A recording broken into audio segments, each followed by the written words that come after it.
بصوا من غير مقدمات وسريعا، جوجل وكورسيرا. لا تعال ناخد مقدمة عشان عجباني. يلا نشوف.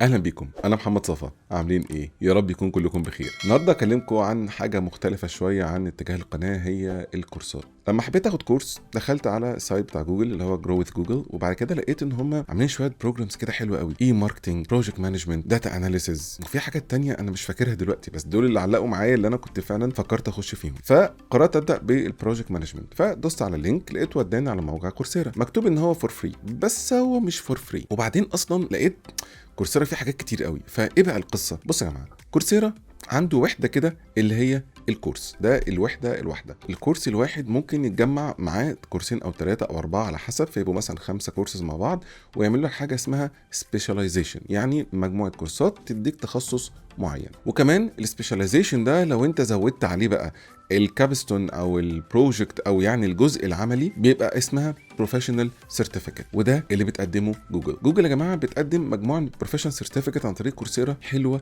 جدا، وكمان فيها الجزء العملي او الكابستون او البروجكت اللي هو بيقول لك ان انت خلاص سيرتيفايد في التخصص اللي انت اخترته، سواء كان اي ماركتنج، بروجكت مانجمنت، داتا اناليسيز، في كذا حاجه موجوده هناك. بس انا ما وقفتش عند هنا، انا دخلت ادور في كورسيرا اشوف في ايه تاني. لقيت يا جماعه عالم تاني خالص. بصوا يا جماعه، كورسيرا مش مجرد موقع للكورسات، لا، الموضوع اكبر من كده بكتير. اتفقنا ان في كورسز وفي سبيشاليزيشن وفي بروفيشنال سيرتيفيكت، وكمان ممكن تاخد بكالوريوس عن طريق كورسيرا، وممكن كمان تعمل ماستر. في يا جماعه جامعات مرموقه جدا تقدر تديك ماستر في تخصصات معينه عن طريق كورسيرا. انا اخترت اخد بروجكت مانجمنت من جوجل عن طريق كورسيرا.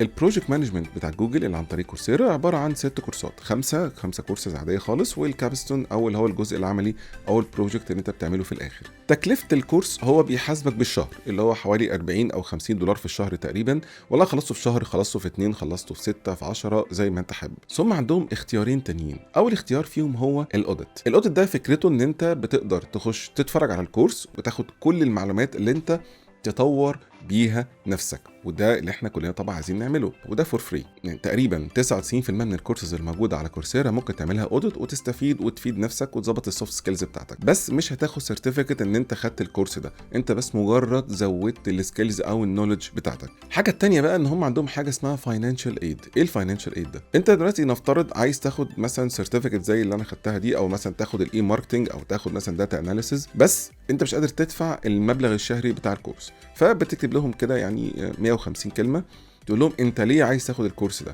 وده باش شويه معلومات بقى، وظيفتك ايه، دخلك السنوي قد ايه، الكلام ده كله. فزي ما قلنا 150 كلمه ليه اساسا يدوك فاينانشال ايد، والحاجه الثانيه 150 كلمه ليه عايز تاخد الكورس ده تحديدا. نصيحه مني، لو في مثلا سبيشاليزيشن او بروفيشنال سيرتيفيكت عايز تاخدهم، ما تقدمش على كل الكورسات اللي فيه مره واحده، قدم على واحد واحد، او على الاقل قدم على اول واحد فيهم، وشوف اصلا هل الكورس هيعجبك او انت تقدر تكمل فيه ولا لا، انك لو ما كملتش ممكن بعد كده يكون في صعوبات ان هم يقبلوا لك اي فاينانشال ايد تاني. بعد ما بتقدم على الفاينانشال ايد بيرد عليك في خلال 15 يوم ويقول لك هل هتدفع جزء او هيبقى في توتال كفرج، او يعني الكورس هتاخده بشكل كامل مجانا. طب هتقولي طب ما هو الاوديت اوريدي موجود مجانا، اقول لك لا، الاوديت بتاخد الانفو. لما بتاخد الفاينانشال ايد كانك بالظبط دفعت الفلوس الاشتراك بتاع الكورس الشهري، فتلاقي نفسك قدرت ان انت تخش وتذاكر وتخش وتعمل الاساينمنتس اللي جوه وتعمل الكويزز والكلام ده كله، وفي الاخر تاخد السيرتيفيكت بتاعت كل كورس.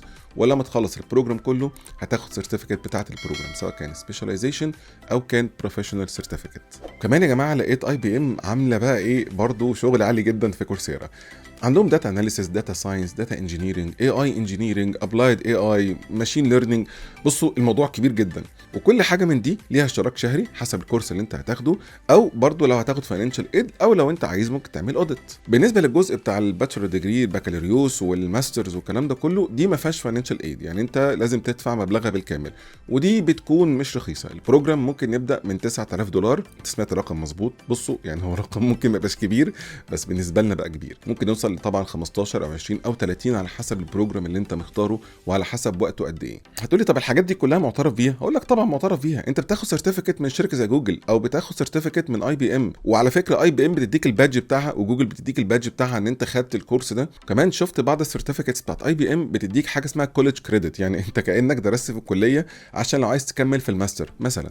كمان على فكره ميتا موجوده هناك، ميتا اللي هي الشركه الام لفيسبوك، وعامله شويه كورسز برضو هايله جدا في السوفت وير ديفلوبينج، سواء باك اند وفرونت اند وحاجات انا الصراحه ما فهمتهاش قوي، بس كلها موجوده. خشوا يا جماعه على كورسيرا واعملوا اوديت على الكورسز اللي انتوا عايزين تتعلموها او تظبطوا السكيلز بتاعتكم فيها. عايزين تاخدوا سيرتيفيكت في حاجه معينه، يا اما تدفعوا يا اما تعملوا الفاينانشال ايد.